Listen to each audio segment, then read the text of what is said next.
কোটা সংস্কার আন্দোলনকে ঘিরে অগ্নিগর্ভ বাংলাদেশ। ক্রমে ক্রমেই পরিস্থিতির অবনতি হচ্ছে। মৃতের সংখ্যা ইতিমধ্যেই শতাধিক ছাড়িয়েছে।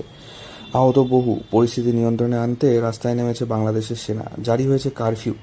এই ভয়ঙ্কর পরিস্থিতির জন্য বাংলাদেশ থেকে ভারতে ফিরছে ছাত্ররা। জানা গিয়েছে প্রায় ৩০০-রও বেশি ভারতীয় পড়ুয়া দেশে ফিরে এসছে। ফিরে আসাদের মধ্যে বেশিরভাগই ডাক্তারি পড়ুয়া। তাদের অধিকাংশই ভারতের পশ্চিমবঙ্গ, উত্তরপ্রদেশ, হরিয়ানা, মেঘালয় এবং জম্মু কাশ্মীরের বাসিন্দা। কারফিউ থাকায় গত কয়েকদিন ধরে রাস্তায় বেরোতে পারছিলেন না অনেকেই। ইন্টারনেট পরিষেবা বন্ধ রয়েছে যানবাহন। এই পরিস্থিতিতে বাংলাদেশ থেকে ভারতীয় পড়ুয়াদের তথা প্রতিবেশী দেশ নেপাল ও ভুটানের পড়ুয়াদের ফেরাতে সাহায্য করেছে ভারত সরকার। এখনো পর্যন্ত ফুলবাড়ি দিয়ে মোট ভারতে ফিরেছেন ৫৬ জন। তাদের অনেকের চোখে মুখেই ছিল আতঙ্কের ছাপ। আমি আসছি বাংলাদেশ থেকে। আমি ওখানে পড়াশোনা ফার্মেসি পড়াশোনা করতে জন্য গেছিলাম।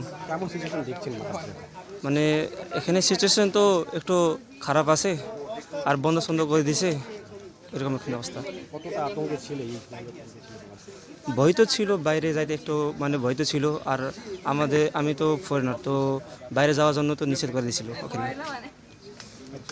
সব কিছু বন্ধ ছিল, তারপরও রাস্তায় কখনই কি হবে না, ওইটা ভয় নিয়ে আসতে ওখান থেকে আসছি। জি। ইতিমধ্যেই কোচবিহারে ভারত বাংলাদেশ সীমান্তের মেঘলিগঞ্জে গেট দিয়ে বাংলাদেশের রংপুর মেডিকেল কলেজের ৩৩ জন ছাত্রছাত্রী ভারতে প্রবেশ করেছে বলে জানা গিয়েছে। তাদের মধ্যে ৬ জন ভারতীয়, ১৮ জন ভুটানের এবং নেপালের ৯ জন পড়ুয়া রয়েছে। এদিকে শিলিগুড়ির ফুলবাড়ি সীমান্ত দিয়েও অনেক পড়ুয়াই ভারতে ফিরেছে। বাংলাদেশের বিভিন্ন বিশ্ববিদ্যালয়ে কোনো না কোনো কোর্স করছিলেন তারা। সাম্প্রতিক পরিস্থিতিতে সেখানে শিক্ষা প্রতিষ্ঠান বন্ধ হয়ে গিয়েছে, তাই আপাতত দেশে ফেরার সিদ্ধান্ত নিয়েছেন পড়ুয়ারা। পরিস্থিতি আবার স্বাভাবিক না হওয়া পর্যন্ত বাংলাদেশে তারা ফিরবেন না বলে জানিয়েছেন। लेकिन दूसरे जगह पे जहाँ पे मेन यूनिवर्सिटी में जहाँ पे क्लासेस हो रहा है, प्रोटेस्ट हो रहा है, वहाँ पे सिचुएशन अच्छा नहीं है। हमारे यूनिवर्सिटी के एरिया में तो सब नॉर्मल ही है, लेकिन फिर भी हमें रिस्क लगा तो हम आ गए। लेकिन और फिर कल रात से कर्फ्यू भी हो गया, तो हमारे एरिया तो सेफ ही था, इतना डर नहीं था। यूनिवर्सिटी अथॉरिटीज़ भी साथ दे रहे थे और हम लोग को रहने के लिए भी वो लोग सेफ्टी प्रोवाइड करेंगे बोले थे।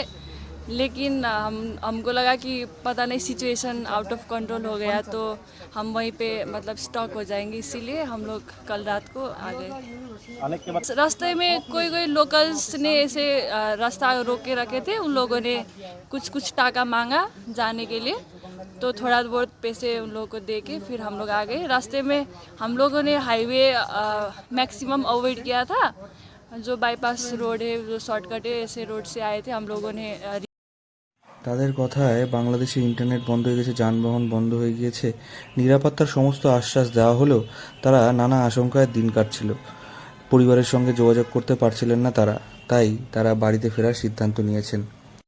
ফুলবাড়ি সীমান্ত দিয়ে ইতিমধ্যেই অনেকজনই বাড়িতে ফিরে স্বস্তির নিঃশ্বাস ফেলছেন।